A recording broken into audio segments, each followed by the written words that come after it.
Vous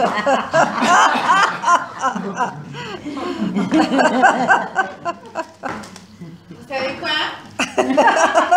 Mes copines me détestent. J'ai toujours fait mon possible, moi. Mon maximum même. Pour être une bonne copine. Sachez-le. Alors vous comprendrez sans peine pourquoi aujourd'hui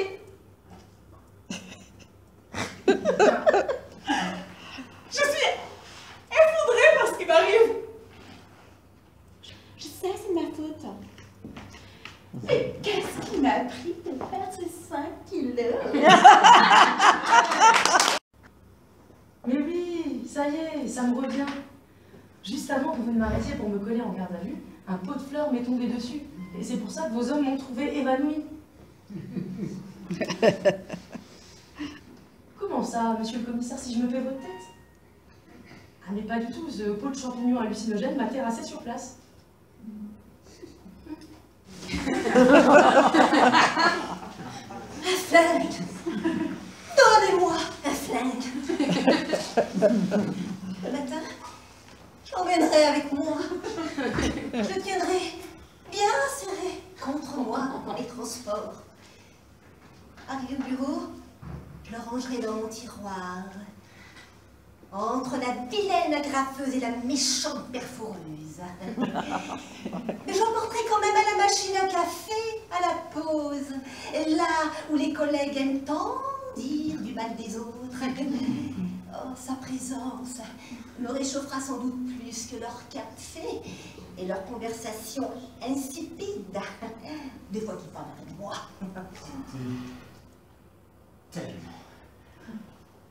Tellement que je n'en suis pas encore remis.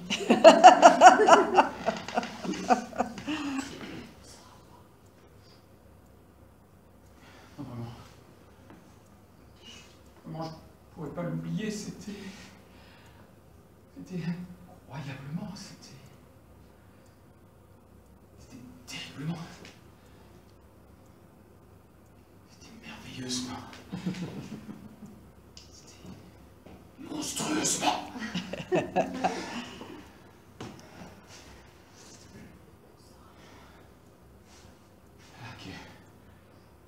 Quand je pense,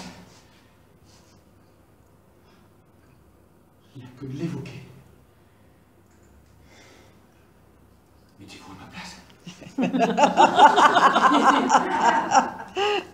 Jamais cru que ce soit possible. C'était personnel.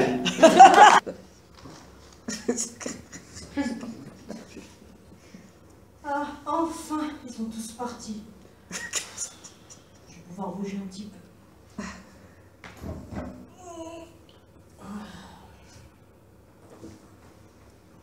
Ah, dis donc. Quand je pense qu'on appelle ça le repos éternel. Qu'est-ce que j'ai mal dans le dos? C'est pas mal au dos, vous? Repose en paix, c'est bien joli. Mais comment ils veulent que je me repose dans ces conditions? Ils m'ont placé sur un top d'autopsie. 2 secondes.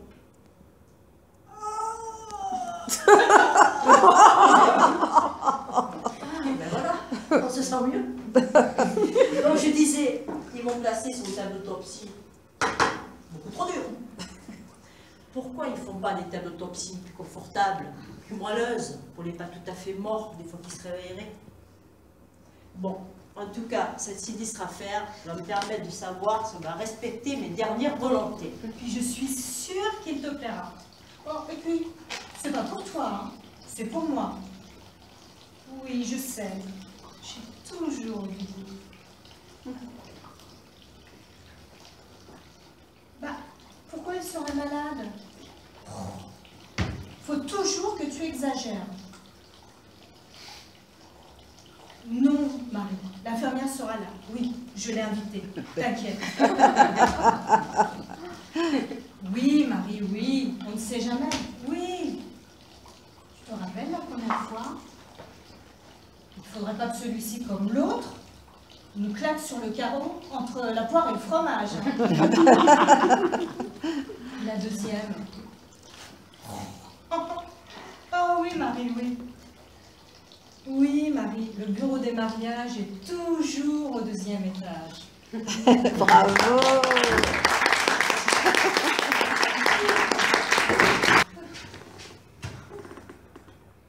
Tu as donc tout oublié. Regarde, puis la nuit, fugitive beauté que le regard m'a fait soudainement renaître. Oh non, tout là, ça devient vraiment gênant. Hein. Arrêtez votre cinéma. Je vous ai jamais vu. Et arrêtez de me tutoyer. Je dis tu à tout ce que j'aime, même si... Eh ben, moi, je ne vous aime pas puisque je ne vous connais pas. Alors, je ne vous tutoie pas.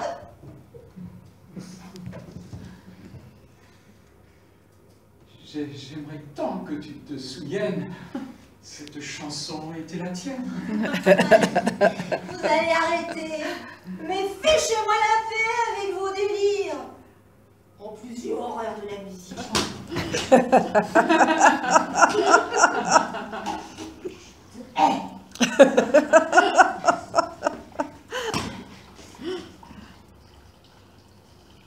Même dans ton coma, j'espère que tu m'entends. Ne viens surtout pas jouer les somnambules autour de mon lit d'hôpital. Car là, je ne réponds plus de rien. Un grand coup de plâtre, bien énervé, ça peut faire très mal.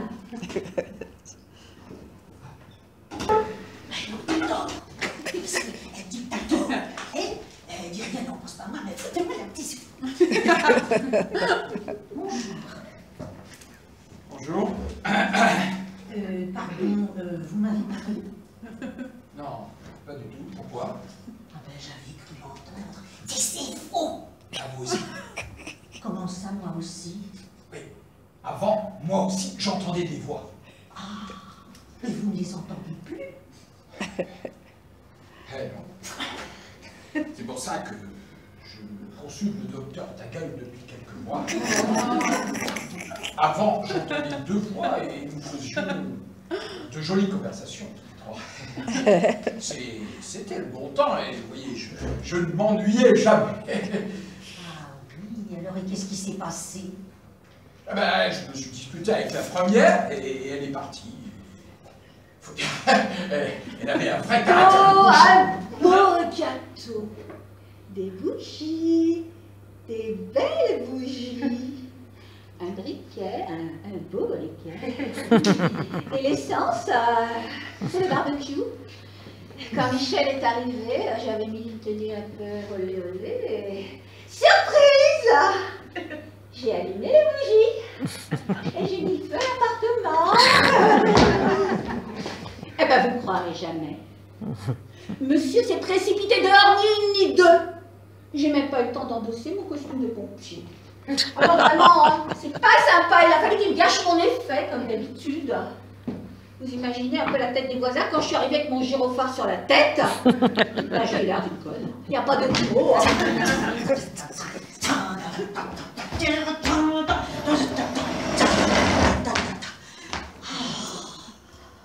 Oh, c'est pas facile de s'appeler Madame Rouge. Ah, d'abord, on pourrait y voir une connotation politique. Non, je suis pas à la bonne en ce moment. C'est une autre couleur. Bon, un petit clin d'œil révolutionnaire, quand même. Bon, alors, je vous explique en 2 mots. Mais je n'ai rien à faire dans ce jeu. Je ne sais même pas comment je suis arrivée là.